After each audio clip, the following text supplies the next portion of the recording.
லங்காஸ்ட்ரி நேயர்களுக்கு வணக்கம். லங்காஸ்ட்ரி news inside Tamil நிகழ்ச்சியினூடாக இன்றும் உங்களை சந்திக்கின்றோம். நீங்கள் வெளிநாட்டில் இருக்கும்போது உங்கள் பெற்றோரின் மருத்துவ தேவைகள் அனைத்தையும் நாங்கள் ஒருங்கிணைத்து கவனிக்கின்றோம். வருடாந்திர பதிவு, சிறப்பு தள்ளுபடி, மெடிப்ளேஸ். ஊடகத்துறையில் சாதிக்க வேண்டுமா? லங்காஸ்ட்ரியில் இணையுங்கள். Video editor, content creator, news editor பணிக்கு இப்போதை விண்ணப்பியுங்கள். தொடர்ந்து நியூஸ் இன்சைட் தமிழ் நிகழ்ச்சியில் உயிர்த்த ஞாயிறு தாக்குதல் சம்பந்தமான நிறைய விடயங்களை அடுத்தடுத்து நாங்கள் வெளிப்படுத்தி வருகின்றோம். இந்த நிலையில் இன்றைய நிகழ்ச்சியிலும் இந்த ஈஸ்டர் தாக்குதலோடு சம்பந்தப்பட்ட மிக முக்கியமான ஒரு சில விடயங்கள் கிடைத்திருக்கின்றது. அது சம்பந்தமாக உங்களோடு பகிர்ந்து கொள்ளலாம் என்று நான் தயாராக இருக்கின்றேன். அதற்கு முன்பதாக எங்களுடைய நிகழ்ச்சிக்கு அனுசரணையாளராக இணைந்திருக்கின்றார்கள் மெடிப்ளேஸ். புலம்பெயர்ந்திருக்கின்ற உங்கள் உறவினர்கள், இலங்கையில் இருக்கின்ற உங்களுடைய பெற்றோராக இருக்கலாம், உங்களுடைய பிள்ளைகளாக இருக்கலாம், யாராக இருந்தாலும் அவர்களுடைய மருத்துவ தேவைகள் குறித்து நீங்கள் கவலைப்படுவீர்களாயின் கவலையே வேண்டாம். திரையில் தோன்றுகின்ற இலக்கங்களுக்கு தொடர்பு கொண்டு மெடிப்ளேஸ் மூலமாக உங்களுடைய உறவினர்களுக்கு, அன்பான உறவுகளுக்கு தேவையான அனைத்து விதமான மருத்துவ சேவைகளையும் பெற்றுக்கொள்ளக்கூடியதாக இருக்கும் என்பதையும் கூறிக்கொண்டு நாங்கள் நிகழ்ச்சிக்குள் செல்வோம். 2015ஆம் ஆண்டிலிருந்து இலங்கையின் அரச புலனாய்வு பிரிவு ISIS அமைப்பு சம்பந்தமான தேடல்களை ஆரம்பிக்கின்றது. இலங்கையிலிருந்து வெளிநாடுகளுக்கு செல்பவர்கள், வெளிநாடுகளிலிருந்து இலங்கைக்கு வருபவர்கள் என்று அனைவரையும் நோட்டமிடுகிறது SIS, ஸ்டேட் இன்டெலிஜென்ஸ் சர்வீஸ். அரச புலனாய்வு பிரிவின் அப்போது இருந்த சிரேஷ்ட போலீஸ் அதிகாரியாக சுஜியோ மல்லவாராச்சி அவர்தான் இந்த ISIS அமைப்பில் இணைபவர்கள், அதிலிருந்து தொடர்பில் இருப்பவர்கள், அது சம்பந்தமான கருத்துக்களை வெளியிடுபவர்கள் சம்பந்தமாக மிகவும் உன்னிப்பாக அவதானம் செலுத்தி வந்திருக்கின்றார்கள். அதன் அடிப்படையில் அவருடைய தேடல்கள், விசாரணைகளின் அடிப்படையில் தான் 94 பேருடைய விவரங்கள் கிடைக்கப் பெறுகின்றது. சிரேஷ்ட போலீஸ் அதிகாரி சுஜியோ மல்லவாராச்சி 2015 நடத்திய விசாரணைகளின் அடிப்படையில், தேடுதல்களின் அடிப்படையில் 2017ஆம் ஆண்டளவிலே இவர்கள் ஒரு அறிக்கையை தயார் செய்கின்றார்கள். 94 பேருடைய பெயர் விவரங்கள். இந்த பெயர் பட்டியலிலே முதலாவதாக இருப்பது தான் ஜமீல் முகமது. உங்களுக்கு நினைவிருக்கலாம், தாஜ் சமுத்ரா ஹோட்டலுக்கு தாக்குதலை நடத்த திட்டமிட்டு வருகை தந்திருந்த ஜமீல் முகமது பிறகு அந்த தாக்குதலை மேற்கொள்ளாமல் தெஹிவல பகுதிக்கு சென்று அங்கு ட்ராபிக்கல் இன் ஹோட்டலில் அந்த குண்டை வெடிக்க வைத்த நபர். அவர்தான் பிரதானமான நபராக இருந்திருக்கிறார் அந்த 94 பேர் பட்டியலில். இரண்டாவதாக இருந்திருப்பதான் சஹரா நசீம். இந்த குழுவின் பயங்கரவாத குழுவின், தீவிரவாத குழுவின் தலைவராக இருந்திருப்பது சஹரா நசீம். அந்த 94 பேரில் இரண்டாவது இடத்தில் இருப்பவர் தான் சஹரா நசீம். ஆகவே மிக முக்கியமான இருவர், அதாவது நெருங்கிய தொடர்பில் இருப்பவர்கள் குறித்து 2015 அரச புலனாய்வு பிரிவு தேட ஆரம்பித்திருக்கின்றது. 2017ஆம் ஆண்டு இவர்களுடைய பெயர் விவரங்கள், தரவுகள் எல்லாம் சேகரித்து அவர்களுடைய மேல் அதிகாரிக்கு இவற்றை ஒப்படைக்கின்றார்கள். இப்படி இலங்கையிலே 94 பேர் ISIS அமைப்புடனோடு நெருங்கிய தொடர்பிலிருந்து செயற்பட்டு வருகின்றார்கள். அவர்களோடு தொலைபேசி மூலமாக, வாட்ஸ்அப் மூலமாக, டெலிகிராம் மூலமாக தொடர்பில் இருக்கின்றார்கள். இது கண்டுபிடிக்கப்பட்டிருக்கின்றது என்றெல்லாம் பல விடயங்கள் வெளிப்படுத்தப்படுகின்றது. அப்போதே அவர்கள் சம்பந்தமாக அவதானத்தை முற்றுமுழுதாக செலுத்தி அவர்களுடைய நடவடிக்கைகளை நிறுத்தியிருந்தால் இலங்கை நாட்டில் 2019 ஏப்ரல் 21 அந்த மிலைஸ்தனமான தாக்குதல் இடம்பெற்றிருக்காது. கவனக்குறைவு காரணமாக, கண்டு கொள்ளாததன் காரணமாக 2019 ஏப்ரல் 21 260க்கும் மேற்பட்ட உயிர்கள் பலியானது. இதன் பின்னணியில் தான் பல சூழ்ச்சிகள் இருக்கின்றது, அது நாம் அறிவோம். அதற்கான ஆதாரங்கள் தான் திரட்டப்பட்டு வருகின்றது, தேடப்பட்டு வருகின்றது, விசாரணைகள் மும்முரமாக இடம்பெறுகின்றது. 2027ஆம் ஆண்டு ஈஸ்டர் தாக்குதல் நினைவேந்தலுக்கு முன்பதாக இதன் அனைத்து உண்மை தன்மைகளும் வெளிப்படுத்தப்படும் என்று அரசு தரப்பு, நீதித்துறையினர், பாதுகாப்பு திணைக்களங்களைச் சேர்ந்த உயர் அதிகாரிகள் அனைவருமே தெரிவித்து வருகின்றார்கள். அந்த நம்பிக்கையில் தான் அனைவருமே காத்திருக்கின்றார்கள். ஆனால் இந்த 94 பேர் சம்பந்தமாக தகவல்கள் திரட்டியும் உயர் அதிகாரிகளுக்கு இந்த பெயர் விவரங்கள் வழங்கப்பட்டும் அவர்கள் உரிய நடவடிக்கை எடுக்காததன் காரணமாகத்தான் இவர்களுடைய செயற்பாடு தொடர்ந்தும் முன்னெடுக்கப்பட்டு வந்திருக்கின்றது. அரச புலனாய்வு பிரிவு விசாரணை மட்டங்கள் ஒவ்வொரு விதமாக இருக்கின்றது. அதில் பிரதானமான ஒன்றுதான் WWWH, அதாவது கோட் வேர்ட். இதை அடிப்படையாக வைத்துத்தான் இவர்களுக்கு கிடைக்கின்ற தகவல்கள் 100% அல்லது 190% உண்மை உறுதிப்படுத்தப்படக்கூடிய தகவல்கள் என்று ஒரு முடிவுக்கு வருவார்கள். அதாவது what, who, when, where and அந்த எச்சாக இருக்குது ஓ, இவற்றுக்கான பதில்களை தேடிய பின்பு தான் இவற்றையெல்லாம் தரவுகள் சரி செய்துவிட்டு இறுதி முடிவுக்கு வருவார்கள். ஆம், இந்த தகவல் உண்மையானது தான் என. அதன் அடிப்படையில் இந்த 94 பேர் சம்பந்தமாக இந்த WWWH இந்த அமைப்பிலே விசாரணைகள் இடம்பெற்றிருக்கும் என்று நம்புகின்றோம். அதன் காரணமாக தான் இந்த சஹரா நசீமுடைய குழுவினர் தொடர்பில் 2017, 2018 ஆண்டுகளில் பல்வேறு விடயங்களை SIS தெரிந்து கொள்கின்றார்கள். ஆனால் என்ன பயன்? தெரிந்தும் உரிய நடவடிக்கை எடுக்காததால் தான் மாவனல்ல புத்தர் சிலை உடைப்பு விவகாரம், அதன் பிறகு மட்டக்களப்பில் இவர்கள் ஒரு முகாமையை நடத்தி வந்திருக்கின்றார்கள். பயிற்சிகள் அங்குதான் பெற்றிருக்கின்றார்கள். ஆயுத பயிற்சி, குண்டுகளை பரிசோதனை செய்து பார்த்திருக்கிறார்கள். அதே போலதான் மட்டக்களப்பில் இடம்பெற்ற இன்னொரு சம்பவம் தான் 2018 இடம்பெற்றது. மோட்டார் சைக்கிள், அதில் ஒரு குண்டை வெடிக்க வைத்து இவர்கள் பரிசோதித்து பார்த்திருக்கின்றார்கள். இப்படியான செயற்பாடெல்லாம் நடந்திருப்பது SISக்கு தெரிந்திருக்கின்றது. இருப்பினும் உரிய நடவடிக்கை எடுக்கவில்லை. அதுதான் இங்கு இருக்கின்ற பிரதான பிரச்சனையே. நீங்கள் வெளிநாட்டில் இருக்கும்போது உங்கள் பெற்றோரின் மருத்துவ தேவைகள் அனைத்தையும் நாங்கள் ஒருங்கிணைத்து கவனிக்கின்றோம். வருடாந்திர பதிவு சிறப்பு தள்ளுபடி மெடிப்ளேஸ். தகவல்கள் கிடைத்தும் தகவல்கள் தெரிந்தும் ஏன் இந்த சஹரா நசீமுடைய குழுவினருக்கு எதிராக நடவடிக்கை எடுக்கவில்லை என்பதுதான் பலருடைய கேள்வி. தெரிந்தும் இவர்களை அனைத்தையும் செய்யவிட்டு இவர்களுக்கு தேவையானவற்றை நிறைவேற்றி கொண்டார்களா என்ற கேள்வி சந்தேகம்தான் இன்று பெரிதாக இருக்கின்றது. இந்த 7 வருடங்களில் கத்தோலிக்க திருச்சபை தரப்பாக இருக்கலாம், வந்த அரசியல்வாதிகளாக இருக்கலாம், அப்போதைய ஆட்சியாளர்களாக இருக்கலாம், இப்போது இருக்கின்ற அரசாங்கமாக இருக்கலாம், எல்லோருமே சொல்வது என்ன? எல்லா உண்மைகளும் தகவல்களும் தெரிந்தும் கூட ஏன் அப்போதைய அரச புலனாய்வு பிரிவு அல்லது இராணுவ புலனாய்வு பிரிவு தகுந்த நடவடிக்கை எடுக்கவில்லை என்ற கேள்விதான் இருக்கின்றது.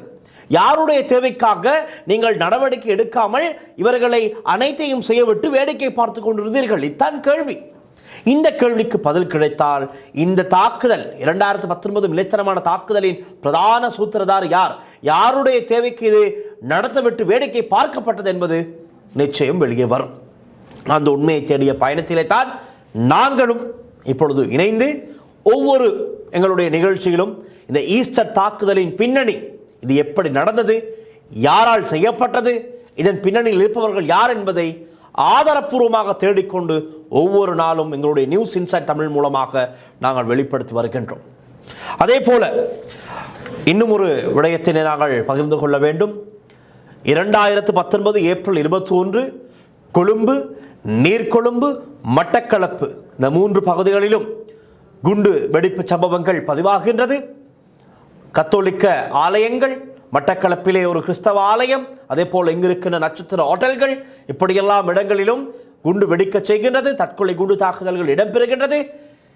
இது நடந்து ஒரு வாரத்தில், அதாவது ஏப்ரல் 26 சாய்ந்தமருது பிரதேசத்திலே சஹரா நசீமினுடைய குடும்பத்தினர் ஒன்றாக பதுங்கி தலைமறைவானதும் அங்கு இவர்கள் அனைவரும் ஒன்று கூடியிருக்கிறார்கள். ஒரு 18 பேர் ஒரே வீட்டில் பல பகுதிகளில் இருந்து திட்டமிட்டு இப்பொழுது செய்ய வழியில்லை. சஹரா நசீம் தான் இதை செய்தார் என்ற விடயம் அனைத்து ஊடகங்களிலும் சொல்லப்பட்டுவிட்டது. சஹரா நசீமுடைய நெருங்கிய தூர எல்லா உறவினர்களும் வீடுகளுக்கு சென்று பாதுகாப்பு அதிகாரிகள் விசாரணைகளை நடத்துகிறார்கள். இதையடுத்து இவர்கள் அனைவரும் தலைமறைவாகுகிறார்கள். எங்கென்றால் சாய்ந்தமருது பகுதியிலே பொலிவியன் கிராமத்தில், அதாவது சுனாமி வீட்டு திட்டம் என்று இந்த சுனாமியில் பாதிக்கப்பட்டவர்களுக்காக வீட்டு திட்டம் ஒன்று கட்டப்பட்டிருந்தது. அங்கு ஒரு வீட்டில் வாடகைக்கு தான் அந்த வீடு எடுக்கப்பட்டிருக்கிறது. ஏப்ரல் 25 அனைவருமே இந்த குடும்பத்தினர் அனைவரும் அங்கு வருகை தருகிறார்கள். 18 பேர் வரை வந்திருக்கிறார்கள். 2 மோட்டார் சைக்கிள், ஒரு வேன். இதில் தான் சஹரா ஜஸ்மின் அவர் ஒரு பிரதான கதாபாத்திரம் இந்த கதையிலே. சாரா ஜஸ்மின் எங்கே என்பதுதான் இன்றைய கேள்வி. கோட்டாபய ராஜபக்ச தரப்பு அவருடைய ஆட்சி காலத்திலே சாரா ஜஸ்மினும் இதில் உயிரிழந்து விட்டார் என்று சொன்னாலும் கூட ஆரம்ப கட்ட விசாரணைகளிலே சாரா ஜஸ்மின், அதாவது புலஸ்தினி மகேந்திரன் என்ற அந்த பெண்மணி இந்த இறந்து கிடப்பவர்களுடைய இந்த இடத்தில் இல்லை. அங்கு 16 பேருடைய சடலங்கள் தான் இருக்கின்றது. ஆனால் கோட்டாபய ராஜபக்ச காலத்தில் சொல்லப்பட்டது இல்லை, 17 சடலங்கள் அங்கு இருப்பதாக கதையை மாற்றினார்கள். ஏன்? யாருடைய தேவைக்கு? என்ன காரணம்? 2 தடவை இல்லாத டிஎன்ஏ டெஸ்ட் கோட்டாபய ராஜபக்சருடைய காலத்திலே ஆம் என்று இருக்கிறது. டிஎன்ஏ டெஸ்ட் புலஸ்தினி மகேந்திரன் சாரா ஜஸ்மினுடைய டிஎன்ஏ டெஸ்ட் இங்கு ஒத்துப்போகிறது. இதில் இருக்கின்ற உடல் பாகங்கள் சிதறி இருக்கின்ற ஒரு உடல் பாகத்திலே அவருடைய டிஎன்ஏ டெஸ்ட் இருப்பதாக சொல்லப்படுகின்றது. அதுதான் போலியான ஒரு தகவலாக இருக்கின்றது. அதை யாரும் ஏற்றுக்கொள்வதற்கு தயாராக இல்லை. திட்டமிடப்பட்டு சொன்ன ஒரு விடயம் என்பதற்கான பல ஆதாரங்கள் இருக்கின்றது. அப்படியான ஒரு விடயத்தினை தான் ஒரு நேர்காணல் மூலமாக அப்போது சாய்ந்தமருது பகுதியில் 2019 ஏப்ரல் 26 சாய்ந்தமருது வெடிப்பு சம்பவம் இடம்பெற்ற போது அங்கு அந்த பகுதியின் போலீஸ் நிலைய பொறுப்பதிகாரியாக இருந்த பிரியதர்சன ஏரத் என்ற போலீஸ் அதிகாரி இளம் ஊடகவியலாளர் சங்க தலைவர் தருந்து ஜெயவர்தனவினுடனான ஒரு நேர்காணலில் சிங்கள மொழியில் அவர் அனைத்து உண்மை விடயங்களையும் வெளிப்படுத்தி இருக்கின்றார்.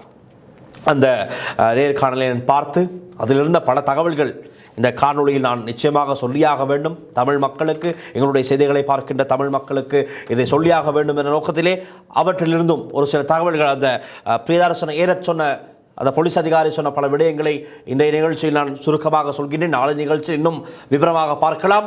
அப்போது ஏப்ரல் 21 கொழும்பில் தாக்குதல் இடம்பெற்றதும் உடனடியாக அப்போது அங்கிருந்த சாய்ந்தமருது போலீஸ் பிரிவின் போலீஸ் அதிகாரியாக இருக்கின்ற பிரியதர்சன ஏரத் கொழும்பில் இருக்கின்ற அவருடைய புலனாய்வு பிரிவு நண்பருக்கு தொலைபேசி அழைப்பு ஒன்றை எடுத்து என்ன கொழும்பில் வெடிப்பு சம்பவங்கள் பதிவாகின்றதாமே, என்ன யார் செய்தது என்று. அப்போதே அந்த புலனாய்வு அதிகாரி அவருடைய நண்பர் சொல்கிறாராம், இது மட்டக்களப்பைச் சேர்ந்த சஹரான் அசீமினுடைய குழுவினர் தான் செய்கின்றார்கள் என்று சொல்லிவிட்டாராம். அப்பொழுது இவருக்கு சந்தேகமாம், அது எப்படி இவருக்கு தெரியும் என்று. ஆகவே அதில் கூட எங்களுக்கு உறுதிப்படுத்தக்கூடியதாக இருக்கின்றது.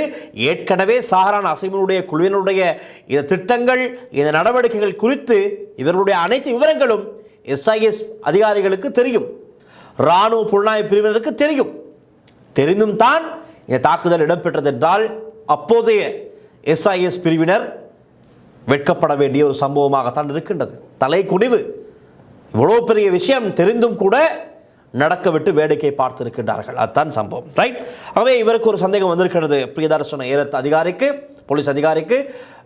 அது எப்படி இவர்களுக்கு தெரிந்திருக்கும் என்று சஹரான் அசீமை பற்றிய கதைகளை கூறியிருக்கின்றார். 2018 மட்டக்களப்பில் இடம்பெற்ற மோட்டார் சைக்கிள் குண்டு வெடிப்பு இவர்களால் தான் செய்யப்பட்டது, இவர்கள் தான் இந்த பேக்ரவுண்ட் ஸ்டோரியை சொல்லியிருக்கின்றார். அப்போது இவருக்கு ஒரு தெளிவு கிடைக்கின்றது. ஓ சரி என்று உடனடியாக இவர் பாதுகாப்பை பலப்படுத்த முயற்சிக்கின்றார். இது சம்பந்தமாக தேடி பார்த்து பதற்றத்தில் இருக்கும்போது தான் மட்டக்களப்பு சியோன் தேவாலயத்திலும் குண்டுவெடிப்பு சம்பவம் பதிவாகின்றது. அதை அடுத்து அவர் பாதுகாப்பை பலப்படுத்த அதற்கு தேவையான நடவடிக்கைகளில் களமிறங்கி செயற்பட்டுக் கொண்டிருக்கின்றார். கிறிஸ்தவர்கள் அனைவரும் ஆலயங்களுக்கு சென்று உயிர் ஞாயிறு தினத்தில் அந்த திருப்பலிகளில் கலந்து கொண்டார்கள். அன்றைய தினத்தான் அந்த சம்பவம் இடம்பெற்றது. அது முடிந்து ஒரு வாரத்திலே வெள்ளிக்கிழமை நாளான 26ஆம் தேதி இஸ்லாமியர்கள் ஒன்று கூடுகின்ற ஒரு வெள்ளிக்கிழமை நாள் அது. அன்றைய தினம் சிலவேளை இந்த தாக்குதல் சம்பவத்தை, இந்த மிலேச்சரமான குண்டு தாக்குதலை அடிப்படையாக வைத்து ஏதேனும் குழப்பங்கள் நிகழுமோ என்ற ஒரு பயத்தில், பதற்றத்திலே இவர் என்ன செய்கின்றார், இந்த பிரியதர்சன ஏரத் என்ற அதிகாரி உடனடியாக தமிழர்களுக்கும் இஸ்லாமியர்களுக்கும் கிறிஸ்தவர்களுக்கும் இஸ்லாமியர்களுக்கும் இடையில் ஏதோ ஒரு கலவரம், ஒரு பிரச்சனை ஏற்பட வாய்ப்புகள் இருப்பதன் காரணமாக பாதுகாப்பை உறுதிப்படுத்தும் பொருட்டு இவர் ஒவ்வொரு பள்ளிவாசல்களுக்கும் சென்று அங்கு இந்த பாதுகாப்பை உறுதிப்படுத்துகிறார், சூழ்நிலைகளை மேற்பார்வையிட்டு வருகின்றார்.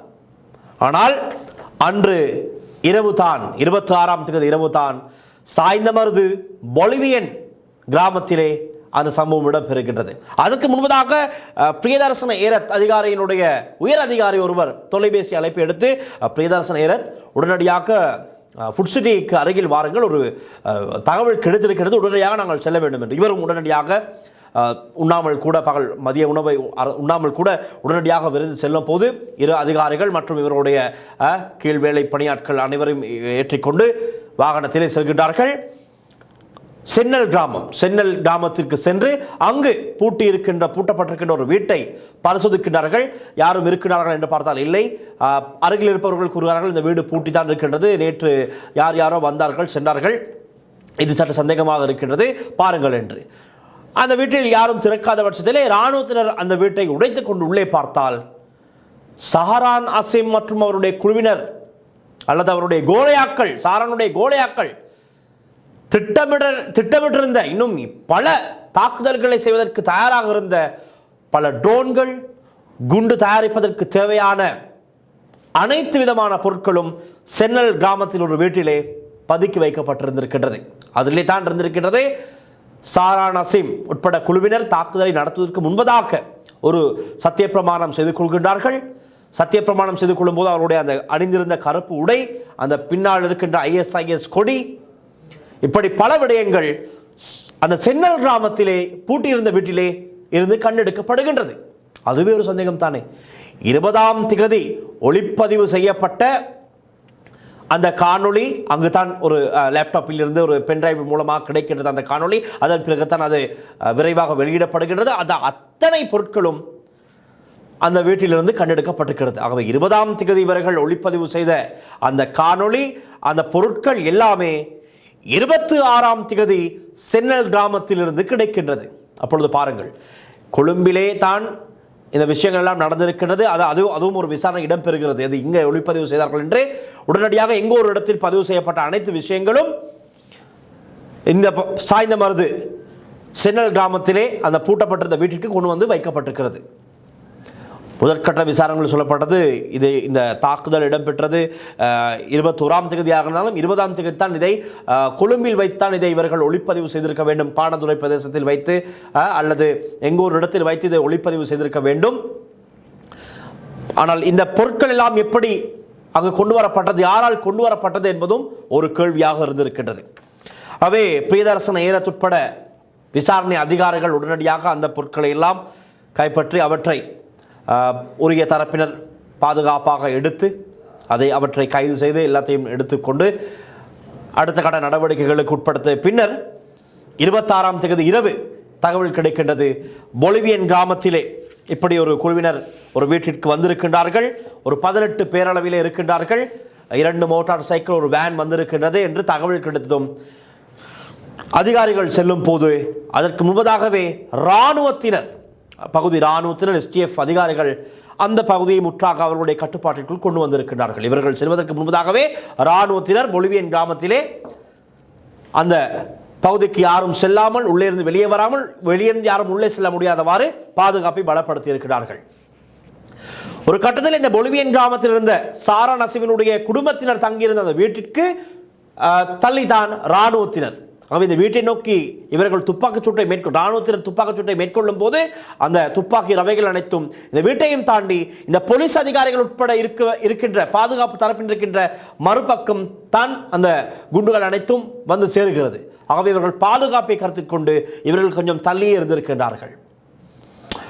ஒரு கட்டத்திலே இந்த பொலிவியன் கிராமத்திலிருந்து ஒரு வயதான நபர் கல்லாறு பாலம் என்று சொல்லப்படுகிறது, அந்த பாலத்தினூடாக வர முற்பட்ட போது இராணுவத்தினர் துப்பாக்கிகள் எடுத்து இந்த பக்கம் வர வேண்டாம் சுடுவோம் என்று சொன்னதும் அந்த அவருடைய ஆடைகள் முழுமையாக களையப்பட்டு முற்றுமுழுதாக காரணம் ஏன் தற்கொலை குண்டுதாரிகள் உள்ளே இருப்பதாக தகவல் கிடைத்திருக்கிறது. ஏற்கனவே வெடிப்பு சத்தங்கள் கேட்கின்றது, துப்பாக்கி சத்தம் கேட்கின்றது, அடுத்தடுத்து வெடிப்பு சத்தங்கள். ஆகவே யாரேனும் தற்கொலை குண்டுதாரி இவர்களை நோக்கி வரக்கூடிய வாய்ப்புகள் இருப்பதன் காரணமாக அவர் முற்றுமுழுதாக அங்கு பரிசோதனை செய்யப்பட்டுதான் எந்த விதமான குண்டுகளும் அவருடைய உடலில் கட்டப்பட்டில்லை. Right, okay, safe. அவர் இந்த பாலத்தை கடந்து வர வைக்கப்பட்டிருக்கிறார். அதன் பிறகு ஒரு முச்சக்கர வண்டி வேகமாக இவர்கள் இருக்கிற இடத்தை பிரியதர்சன ஏறத்துட்பட இவருடைய உயர் அதிகாரிகள் மற்ற ஏனைய தரப்பினர் இருக்கிற இடத்தை நோக்கி ஒரு முச்சக்கர வண்டி வேகமாக வந்திருக்கிறது. நிறுத்துங்கள் என்று சொல்லியும் கூட நிறுத்தாமல் தொடர்ந்து இவர்களை நோக்கி வந்ததன் காரணமாக இராணுவத்தினர் துப்பாக்கிச் சூட்டை மேற்கொண்டிருக்கிறார்கள். அதில் முச்சக்கர வண்டி சாரதியாக செயற்பட்டவரும் காயங்களுக்கு உள்ளாகிறார். அதில் பின்னால் இருந்த அந்த முச்சக்கர வண்டி சாரதியின் மனைவி ஒரு 18-19 வயது இருக்கும், அவர் அந்த இடத்தில் உயிரிழக்கின்றார். இன்னொருவர் இருந்திருக்கிறார், அவருக்கு எந்த விதமான காயங்களும் ஏற்படவில்லை. இந்த சம்பவம் இடம்பெறுகிறது. ஆனால் அவர்கள் அந்த இடத்திலே பதற்றத்தில் இந்த வெடிப்பு சம்பவங்கள் இடம்பெறுவதால் பதிவாவதால் இந்த வெடிப்பு சத்தங்கள் கேட்டு அந்த பயத்திலே பதற்றத்திலே சென்றவர்கள் என்று சொல்லப்படுகின்றது. அது ஒரு கதை. ஆகவே இதெல்லாம் முடிந்து ஒரு கட்டத்திலே வெடிப்பு சத்தங்கள் எல்லாம் நின்றவுடன் முழுமையாக அமைதியாகிவிட்டதாம் அந்த பகுதியை. அமைதியானதும் வெடிப்பு சத்தங்கள் இல்லை, குண்டு வெடிப்புகள் எதுவும் இல்லை, அமைதியாக இருக்கும் தருணத்திலே ஒரே ஒரு மோட்டார் சைக்கிள், ஒரு மோட்டார் சைக்கிள் மிகவும் சத்தமாக ஸ்டார்ட் செய்து அந்த மோட்டார் சைக்கிள் வேகமாக சென்றிருக்கிறது. இடையில் யாரும் நிறுத்தவும் இல்லை, அது இவர்கள் இருக்கின்ற பக்கத்துக்கும் வரவில்லை, அது மாறாக வேறொரு திசைக்கு தான் சென்றிருக்கிறது. ஆகவே இராணுவத்தினர் அந்த வீட்டை சுற்றி அந்த கிராமத்தை சுற்றி இராணுவத்தில் இருக்கும் போது ஒரு மோட்டார் சைக்கிள் வேகமாக சென்றிருக்கிறது. அந்த சத்தம் மட்டும்தான் கேட்டிருக்கிறது. இந்த வெடிப்பு சம்பவங்கள் அனைத்தும் நின்றவுடன் தான் இந்த சம்பவம் இடம்பெறுகிறது. ஆகவே அங்கு தான் சந்தேகம் இருக்கிறது. அந்த மோட்டார் சைக்கிள் ஒருவேளை சஹரா நசீமினர் அந்த குடும்பத்தினர் வருகிறார்கள் என்று சொன்ன 2 மோட்டார் சைக்கிள்களில் வந்திருக்கின்றார்கள். ஒரு மோட்டார் சைக்கிள் அங்கு இருக்கின்றது, அந்த இடத்திலே விழுந்து கிடக்கின்றது. இன்னொரு மோட்டார் சைக்கிள் கிடைக்கவில்லை. அந்த மோட்டார் சைக்கிளில் தான் சஹரா ஜஸ்மின் தப்பித்து சென்றிருப்பார் என்ற சந்தேகம் எழுகிறது. 18 பேர் அந்த வீட்டிற்கு வந்தார்கள் என்று சொல்லப்பட்டது. 16 பேருடைய உடல்கள் இருக்கின்றது, உடல் பாகங்கள் இருக்கின்றது. ஏனைய 20 எங்கே என்ற கேள்வி அங்கிருந்தே ஆரம்பிப்பதாக பிரியதர்சன ஏரத் குறிப்பிடுகிறார். அவர் களத்திலிருந்து சம்பவங்களை நேரடியாக பார்த்த ஒரு அதிகாரி. அவர் அப்போதே சந்தேகம் எழுகிறது.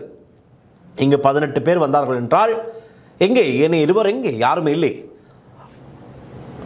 வெடிப்பு சம்பவத்தை அடுத்து, அந்த வீட்டில் இடம்பெற்ற குண்டு வெடிப்பு சம்பவத்தை அடுத்து சிதறை கிடந்த காயங்களுக்குள்ளான உடல்கள் எல்லாம் பார்க்கும்போது அவர் குறிப்பிடுகிறார், அந்த நேர்காணலில் குறிப்பிடுகிறார், உடல்கள் சிதைவடையவில்லை, முழுவதுமாக உடல்கள் இருக்கின்றது.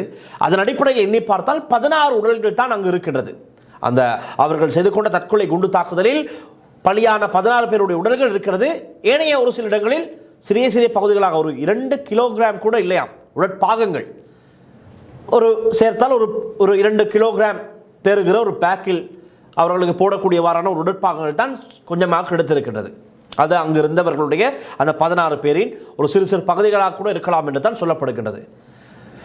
இதன் அடிப்படையில் அங்கு முடிவுக்கு வருகிறார்கள். ரைட், 18 பேர் இருந்தாலும் கூட 16 பேருடைய சடலங்கள் தான் இருக்கின்றது. இனி 2 பேர் தலைமறைவாக இருக்கின்ற ஒரு கதை வருகிறது.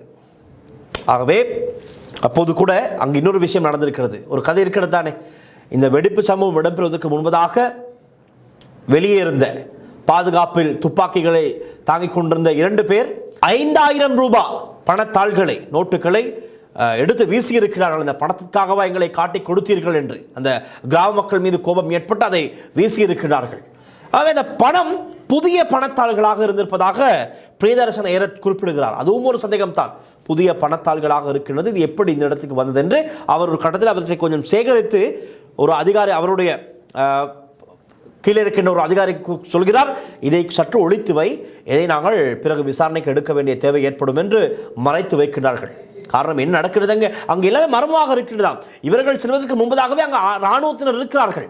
போலீஸ் அதிகாரிகள் யாருமே அங்கே இல்லையா. போலீஸ் அதிகாரிகள் செல்வதற்கு முன்பதாக இராணுவத்தினர் இருக்கிறார்கள். அங்கு இருப்பவர் ஒருவர் துப்பாக்கியை கட்டி பிடித்தவாறு வீழ்ந்து கிடக்கிறார். அது அப்படி வாய்ப்பு இல்லை, அப்படி நடக்க அங்கு வாய்ப்பு இல்லை என்று இந்த போலீஸ் அதிகாரிக்கு ஒரு சந்தேகம் இருக்கிறது, பிரியதர்சன ஏரத் அதிகாரிக்கு. ஆகவே இவர் இறுதியில் சொல்ல வருகிற விடயம் என்னவென்றால், இது ஒரு செட்டப் அடிப்படையில் செய்யப்பட்டிருக்கிறது.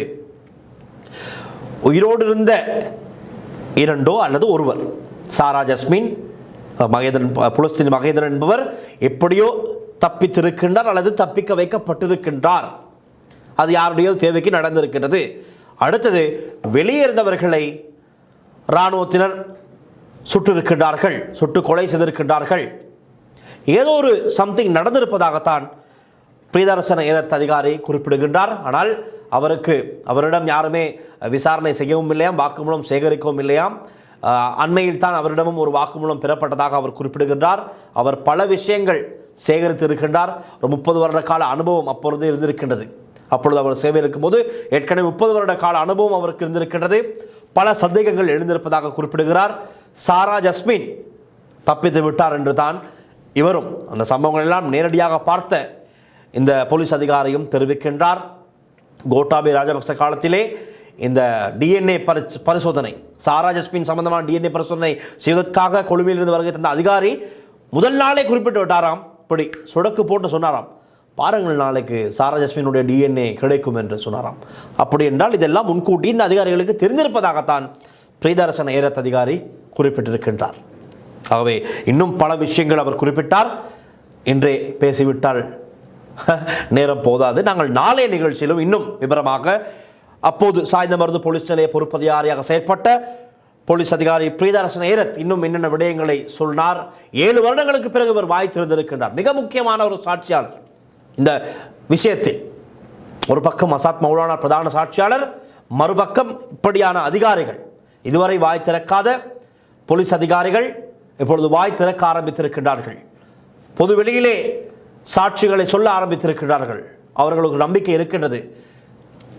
அதன் அடிப்படையில் பார்க்கலாம் இது எங்கு சென்று முடியும், இதன் சூழ்ச்சி செய்தவர்கள், பின்னணியில் இருப்பவர்கள் யார் என்பதெல்லாம் தெரிய வரும் என்று எதிர்பார்க்கப்படுகின்றது. நிச்சயமாக நடக்க வேண்டும். அதை தேடிய பயணத்திலே நாம் எங்கள் நிகழ்ச்சியினூடாக இந்த உண்மைகளை உங்களுக்கு அடுத்தடுத்து தெரியப்படுத்த தயாராக இருக்கின்றோம். நாளைய நிகழ்ச்சியிலும் போலீஸ் அதிகாரி பிரியதர்சன ஏரத் வெளியிட்ட இன்னும் பல முக்கிய விடயங்களை நாளை நிகழ்ச்சியில் நான் உங்களுடன் பகிர்ந்து கொள்ள தயாராக இருக்கிறேன். இன்னும் நாளை நிகழ்ச்சி சந்திக்கலாம். தொடர்ந்தும் லங்கா ஸ்ரீயுடன் இணைந்திருங்கள். ஒளிப்பதிவாளர் லிசியருடன் நான் டில்ஷான் வின்சன். நன்றி, வணக்கம்.